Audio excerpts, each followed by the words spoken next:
ஒரு சிறிய கிராமத்தில் ஆரவ் என்ற சிறுவன் பழைய புத்தகங்களை தேடிக் கொண்டிருந்தான். அப்போது அவனுக்கு பழமையான வரைபடம் ஒன்று கிடைத்தது. அருகில் இருக்கும் தனது நாயுடன் ஆரவ் பயணத்தை தொடங்குகிறான். இது ஒரு மாயமான காட்டுப்பயணம். ஆரவுக்கு பயணம் கடினமாகிறது. நதிகளை கடந்தும் கற்களை கடந்தும் ஆரவ் தைரியமாக தனது நாயுடன் பயணத்தை தொடங்கினான். அது ஒரு இருளில் மூடப்பட்ட மாயக் குகையாகும். பின்னர் குகையின் வாயிலில் பெரிய சிலை ஒன்றும் மூடப்பட்ட கதவும் இருந்தது. அங்கு உள்ளே நுழைந்ததும் ஒளிரும் வைரங்கள், தங்க நகைகள் போன்றவை காணப்பட்டன.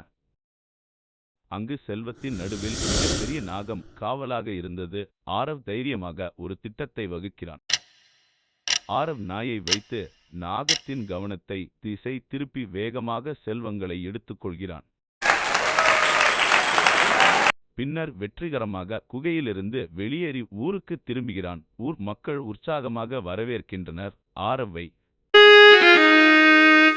ஆரவ் ஒரு சிறுவனாக இருந்தாலும் இப்போது மாயக்குகையை வென்ற வீரன் என அனைவரும் அழைக்கிறார்கள்.